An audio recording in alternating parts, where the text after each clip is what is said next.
কল্পতরুতে তোমাদের প্রত্যেককেই স্বাগতম। আজকে আমরা এক থেকে শুরু করে পরপর যে কোনো সংখ্যা পর্যন্ত সংখ্যার যোগফল কেমন করে নির্ণয় করতে হয় সে বিষয়ে একটা বিস্তর আলোচনা করব এবং কত পদ্ধতিতে আসলে এগুলোকে আমরা নির্ণয় করতে পারি, এই ধরনের অঙ্ককে নির্ণয় করতে পারি সে বিষয়ে আলোকপাত করব।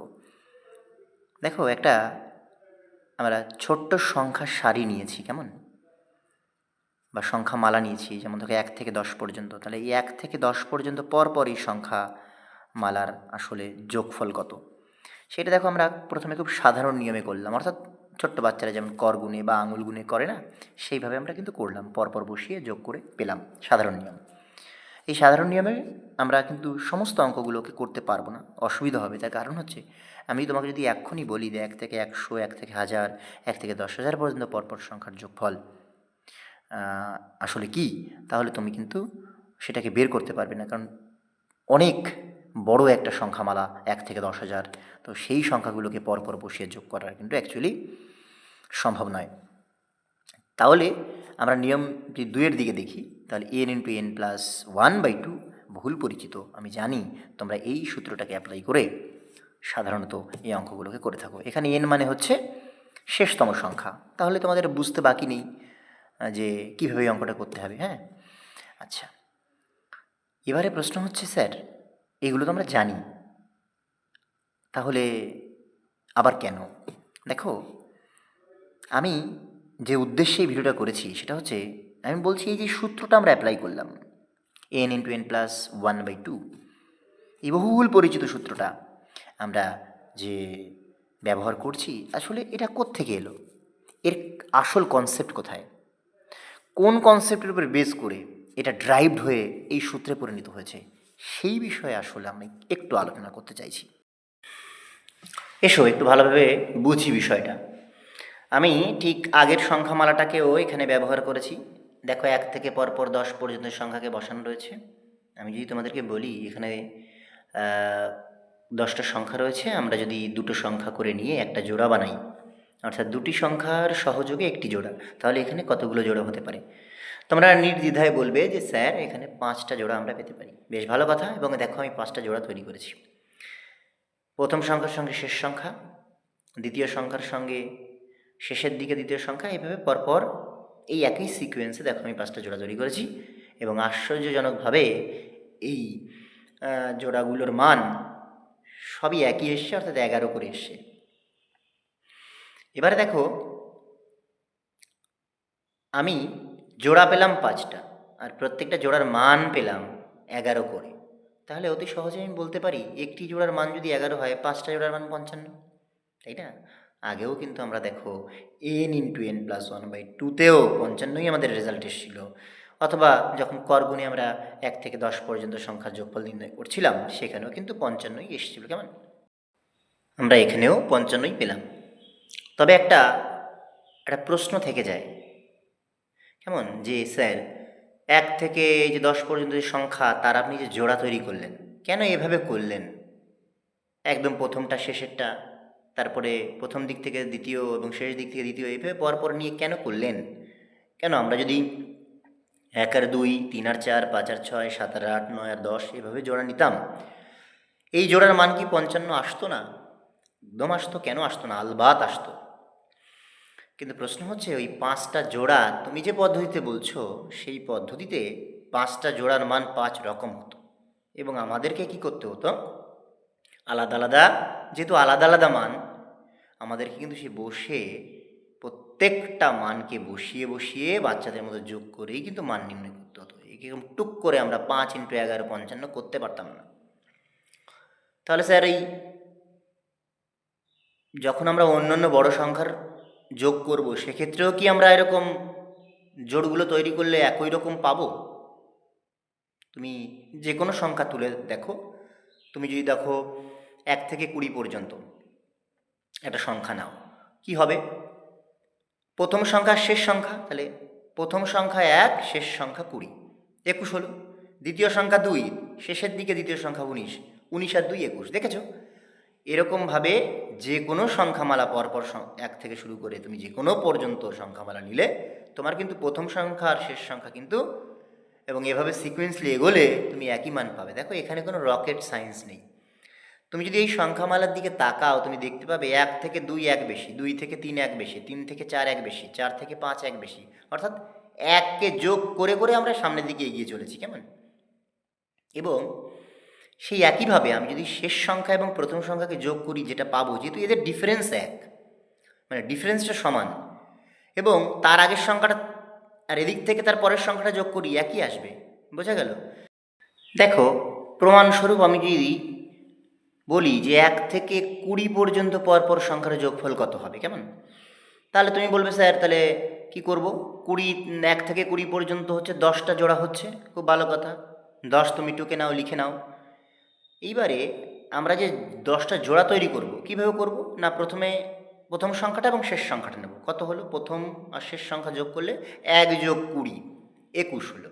আচ্ছা, আবার দ্বিতীয় সংখ্যা কত? 2। আর ওদিক থেকে সেকেন্ড লাস্ট সংখ্যাটা কত, মানে শেষের দিক থেকে দ্বিতীয় কোনটা? 19। 19 আর 2 যোগ করো, দেখো 21 হচ্ছে। এইভাবে তুমি পরপর এগোও না, তুমি দেখবে 21 করেই পাচ্ছ।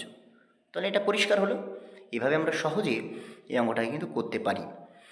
এখন প্রশ্ন হচ্ছে যে n ইন্টু n প্লাস 1/2, এই যে সূত্রটা আপনি বলছিলেন যে এই সূত্রটা কোথা থেকে ড্রাইভড হয়ে এলো, সেই ব্যাপারে আলোচনা করবেন বলে আপনি এই স্লাইডে এলেন। সেটা কোথায়? দেখো, এই দেখো আমি সূত্রটাকে তোমাদের এই স্লাইডে একবার তুলে ধরলাম। দেখো কিভাবে ড্রাইভড হলো, এই যেটা এতক্ষণ তোমাদেরকে বোঝাচ্ছিলাম এই স্লাইডে, এখান থেকেই এই সূত্রের আবিষ্কার। তুমি যদি খুব ভালো করে সূত্রের দিকে তাকাও, n আমি বলেছি n মানে শেষ সংখ্যা, ইন্টু n প্লাস 1, শেষ সংখ্যা হচ্ছে 10, 10-এর সঙ্গে যদি 1 যোগ করি 11 হয়, আর 2 হচ্ছে এদের নিচে 2 ভাগ অবস্থায় রয়েছে। আচ্ছা, এই নিচের 2টা ভাগ অবস্থায় রয়েছে, একে যদি আমি ওই উপরের 10 ইন্টু 10 যোগ 1 যেটা রয়েছে, আমি 10-এর সাথে যদি কাটাকাটি করি, তাহলে 2কে 10 দিয়ে কাটলে 5 হচ্ছে কিনা বলো? এই 5 হচ্ছে তোমার এই জোড়া, আমরা 5টা জোড়া পেয়েছি। আচ্ছা, এবারে রইল কত? 10 যোগ 1, 11 রইল। আমি কিন্তু 5 পেলাম জোড়া, গুণ 10 যোগ 1, 11 দরকার আমার এখন সূত্র অনুসারে। এবার দেখো আমরা যে জুটি তৈরি করলাম বা জোড়া তৈরি করলাম, প্রথম সংখ্যা শেষ সংখ্যা নিচ্ছিলাম, তা প্রথম সংখ্যা 1 আর শেষ সংখ্যা 10 হলো 11। তো এই সেই 11। সুতরাং এইভাবে কিন্তু এখান থেকে ড্রাইভড হয়ে ওই সূত্রে আমরা উপনীত হয়েছি, কেমন? আচ্ছা, এখন দেখো আমরা এতক্ষণ 1 থেকে 10 পর্যন্ত বা 1 থেকে 100 বা 1000 পর্যন্ত ইত্যাদি সংখ্যার যোগফল করলাম, পরপর সংখ্যার যোগফল নির্ণয় করলাম, কেমন? তোমাদের মধ্যে থেকে কেউ যদি আমাকে প্রশ্ন করো, স্যার এটা তো বুঝলাম যে আপনি এতক্ষণ 1 থেকে যে কোনো সংখ্যা পর্যন্ত পরপর সংখ্যার যোগফল নির্ণয় করা আমাদেরকে শেখালেন, যদি কোনো সংখ্যা 1 থেকে শুরু না হয়, ধরুন একটা সংখ্যা সারি 4 থেকে শুরু হলো, প্রথমে 1 2 3 নেই, 4 থেকে শুরু হলো এবং 20 পর্যন্ত সেটা চলল, তাহলে এখানে তো 17টি সংখ্যা পেলাম স্যার। আপনি তো জোড়া বানিয়ে বানিয়ে অঙ্কটা করতে বলেছেন, তাহলে একটা সংখ্যা তো জোড়া ছাড়া থেকে যাবে। আচ্ছা, বেশ ভালো প্রশ্ন, দেখে নাও। ধরো তোমার কথা অনুসারে আমি 4 থেকে শুরু করে 20 পর্যন্ত একটা সংখ্যা সারি বা সংখ্যামালা বসিয়েছি, কেমন? আচ্ছা, এই একইভাবে এটাকেও আমরা করি, যেভাবে করছিলাম আগে আর কি, জোড়া বানিয়ে বানিয়ে। এটাকে জোড়া বানাই, দেখি কি হয়। তাহলে 4-এর সাথে 20, এই প্রথম সংখ্যার সঙ্গে শেষ সংখ্যা যোগ করতে হবে যে, 4-এর সাথে 20, 5-এর সাথে 19, 6-এর সাথে 18, 7-এর সাথে 17, এইভাবে করে করে দেখো আমরা ঠিক, যেহেতু 17টা সংখ্যা, 8টা জোড়া আমরা পেয়ে গেলাম। দেখো পড়ে থাকবে অভাগা 12।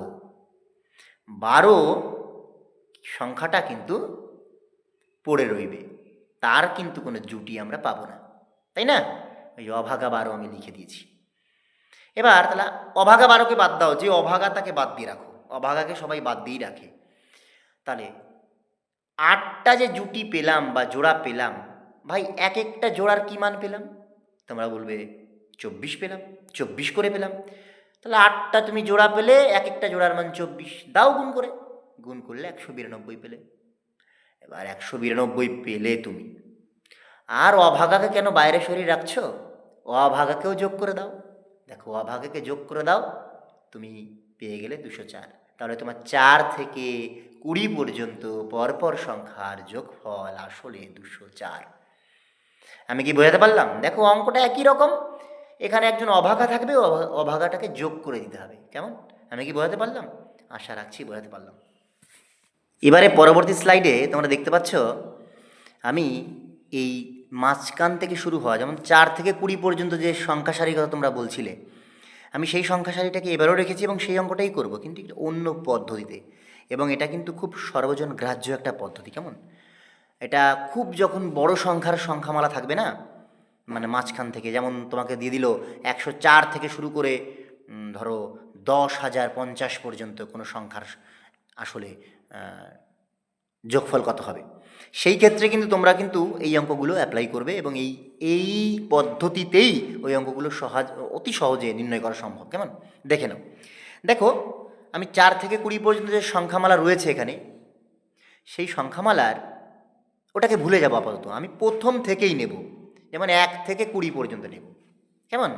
আমি কিন্তু 4 থেকে 20 পর্যন্তই বের করছি, কিন্তু 1 থেকে আমি কিন্তু 20 পর্যন্ত প্রথমে বের করছি। দেখো নিয়ম সেই প্রথমের নিয়মটা, n × n+1/2।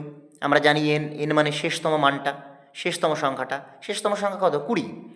তাহলে n মানে 20, আর 20-র সাথে n+1 21 যদি গুণ করি হয় হচ্ছে কত? 420। তাকে 2 দিয়ে ভাগ করে 210। আমরা কিন্তু 1 থেকে 20 পর্যন্ত পরপর সংখ্যার যোগফল পেলাম, কিন্তু আমার তো বের করতে হবে 4 থেকে শুরু করে। এইবারে আমি যদি দেখো আমার এই n × n+1/2-তে কিন্তু শুধু 1 থেকে শুরু হওয়া সংখ্যারই আমি কিন্তু সূত্রটা অ্যাপ্লাই করতে পারবো।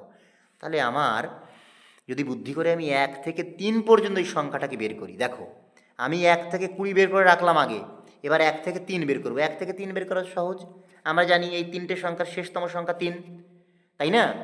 আর 3-এর সঙ্গে 1 যোগ করলাম, n+1 4 হলো, তাহলে 3 4 12 হলো, 2 দিয়ে ভাগ করে দিলাম 6 হলো। তাহলে দেখো 1 থেকে 20 পর্যন্ত সংখ্যার পরপর সংখ্যার যোগফল পেলাম 420, ভাগ 2 অর্থাৎ 210 পেয়েছি। আর আমরা 1 থেকে 3 পর্যন্ত সংখ্যার যোগফল পেলাম 6। আবারও শোনো ভালো করে, 1 থেকে 20 পর্যন্ত পরপর সংখ্যার যোগফল পেলাম 210, আর 1 থেকে 3 পর্যন্ত পরপর সংখ্যার যোগফল পেলাম 6। তাহলে 4 থেকে 20 পর্যন্ত কি এই দুটো বিয়োগ করলে পাচ্ছি কি না? 204। সেই 204 আমরা সেই অভাগা নিয়মে করেছিলাম 204, মনে পড়ে? তাহলে দেখো এটাও ম্যাথমেটিক্যালি প্রুভড হলো। তোমরা এই নিয়মটাতেই অঙ্কটাকে করবে। কেমন? তাহলে দেখো আমরা 1 থেকে শুরু করে যে কোনো সংখ্যা পর্যন্ত সংখ্যার যোগফল, অথবা কোনো সংখ্যা যদি মাঝখান থেকে শুরু হয়, যেমন 4 থেকে হোক, 40 থেকে হোক, 400 থেকে হোক, কেমন, যে 1 থেকে শুরু হয়নি বা যে কোনো সংখ্যা থেকে শুরু হয়েছে, সেসব সমস্ত সংখ্যার ক্ষেত্রেও কিন্তু আমরা কিভাবে এই যোগগুলোকে নির্ণয় করতে পারি, আমরা কিন্তু বেশ কয়েকটা পদ্ধতি এখানে দেখে নিলাম। কেমন? তবে এই যে পদ্ধতিটা শেষে তোমাদেরকে দেখালাম, যে মাঝখান থেকে কোনো সংখ্যা সারি শুরু হলে তার যে যোগফল নির্ণয়ের যে পদ্ধতি, সেটা কিন্তু এটাই করবে। কারণ কি জানো? কারণ হচ্ছে যখন এই অভাগা নিয়মে যদি তুমি করতে যাও, এই মাঝখান থেকে শুরু হওয়া সংখ্যাটা আমরা অভাগা নিয়মে করলাম। কেমন? অভাগা নিয়মে কী করেছিলাম মনে পড়ে? যে 4 থেকে শুরু করে 20 পর্যন্ত করছিলাম, 8টা জুড়ি পেয়েছিলাম এবং এক একটা জোড়ার মান পেয়েছিলাম 24। 24কে 8 দিয়ে গুণ করেছিলাম, আর অভাগা ছিল 12, অভাগাকে যোগ করে দিয়েছিলাম। এবার ব্যাপারটা হচ্ছে, যদি আমাকে বলে যে 140 থেকে শুরু করে 4040 পর্যন্ত সংখ্যার আসলে যোগফল কত হবে, তখন কিন্তু ওই অভাগাকে খুঁজতে গিয়ে না তোমার দিনটা বেরিয়ে যাবে, যে অভাগাটা অ্যাকচুয়ালি কত, তাই না? আর কতগুলো জুটি হবে, হ্যাঁ, সে প্রত্যেকটা জোড়ার মানে একই হবে, একই রকম হবে, সেটা প্রশ্ন নয়। জোড়া কতগুলো হবে এ নিয়ে নানান মানে একটা লম্বা একটা সফর, বুঝলে? সুতরাং এই এই ধরনের মাঝখান থেকে শুরু হওয়া অঙ্কগুলোকে তোমরা কিন্তু এই নিয়মটাতে করবে। কেমন? আশা রাখছি আজকের সেশনটা তোমরা বুঝতে পেরেছো এবং ভালো লেগেছে। যদি কারো কনসেপশন ক্লিয়ার এখনও না হয়, আরও একবার ভিডিওটাকে প্লে করলে আশা রাখছি তোমরা কিন্তু পরিষ্কার এবং স্বচ্ছভাবে এই আজকের যে আলোচ্য বিষয়টা বুঝতে পারবে। প্রত্যেকে ভালো থেকো আর চোখ রেখো কল্পতরুতে।